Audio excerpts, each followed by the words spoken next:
Hey everybody. Just wanted to reach out with a few tips and tricks regarding one-on-one Advisee check-ins. This information is probably most valuable to our new to Metro staff. But of course, if you are a veteran and you're just looking for maybe a couple of different ideas, please feel free to watch as well.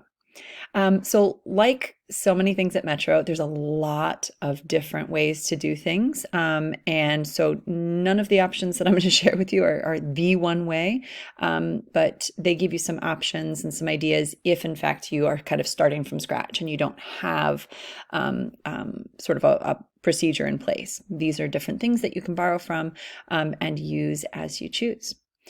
So the first thing that I wanted to share with you, or at least remind you of, is with these one-on-one monthly check-ins, that's going to give us about 3 for the fall semester. So you want to go ahead be planning and thinking about trying to fit 3 of these in for each of your advisees before the semester ends in December. So I have actually already created a folder just for one-on-one monthly check-ins in my Schoology classroom, and I have 3 drop boxes already created for those monthly check-ins. That kind of is a nice way of holding that place in the grade book. Each of those check-ins is going to be worth 20 points, and you can either assign these individually when you actually create the assignment. So I'll open that up. And you can use the assign individually if you choose, and that way you can just assign each of those check-ins when it's that student's week. Or you can open it up and then just explain to the students, this is something that we'll be completing together. Don't jump ahead on that. So again, lots of choices. All right, let's see. Next thing I wanted to kind of share with you is sort of like my workflow for managing the actual documentation of those one-on-one check-ins. So you've got 2 primary choices here. We've got our template check-in form, which has been shared on that HyperDoc. You can either attach this Google Form template to your advisory assignment, and then it is going to auto-create a copy of that for each individual student, which they are also able to edit on, and then you guys can kind of co-collaborate. Totally valid option. The other thing that you can do is also just create your own copy of this form for each of your students. That tends to be the way I do it, just because it gives me a little bit more flexibility in how I like to use those over the course of the full semester. In that case, you would take your template, go down to File, make a copy. I like to actually put the student's name on the front end of this and then place it, let's see, Edwin, and then place it in the folder of my choice, and then it alphabetizes all of my students by last name there. So let's say I would add that, put it in my folder, and now I have Edwin's check-in form that I can actually use for the entire fall semester. Now when it comes time for Edwin's check-in, where am I going to gather all this information from? Well, again, this is a process where you're like working with the student directly. Absolutely, they can be pulling up their own grade books on their device and you guys can share the responsibility of putting them in. But if you also like to have access to that information yourself just to verify it, there's a couple of different places that you can look for student grade info. The first one is in PowerSchool. So if you open up the little ID badge section of PowerSchool and then click on any of your students. I'll stick with Edwin since I'm using Edwin as my example.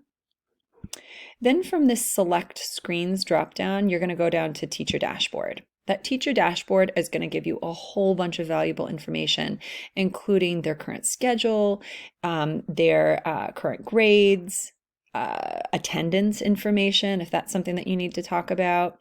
You have a credit hour count over here.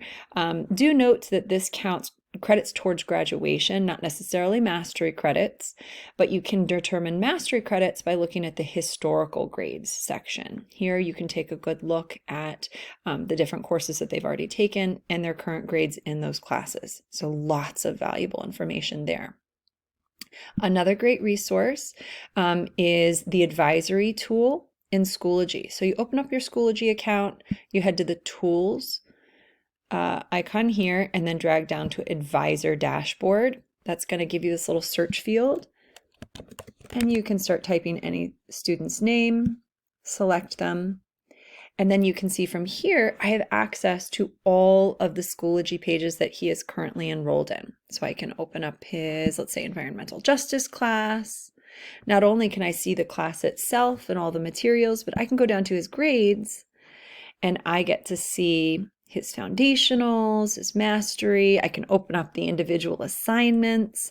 So you just have a much more in-depth view of the actual work that's being turned in. So it adds a whole other dynamic to that conversation.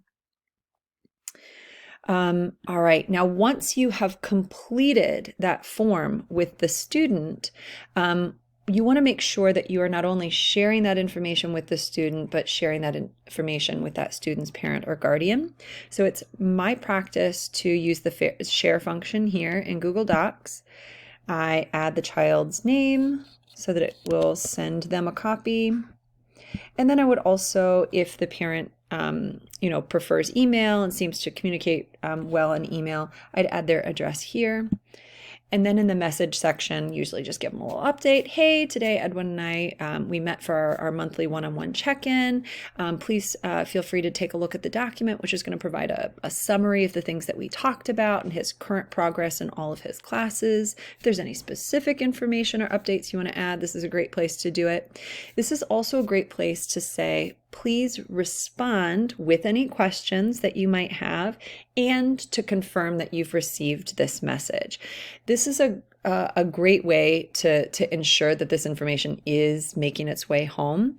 I think it's not something that we need to set in stone. I want to make sure everybody still has their own procedures for how to do this. But I will be requiring parents to at least acknowledge that they've received that email before I put that 20 points into the grade book. Now, if you know that the parent in question is not really great with the email and would prefer hard copies, it would be certainly no problem to print this off, send it home with the kiddo to have signed, and then bring home the next day before that 20 points is added into the grade book. So just an idea there. Now, when it comes time for the follow-up conversation, I think it's kind of valuable to be able to look back on this information from the previous month. So one option that you would have would be to go back to your template, Control-All, copy, and then simply add a blank check-in form above the previous month's check-in.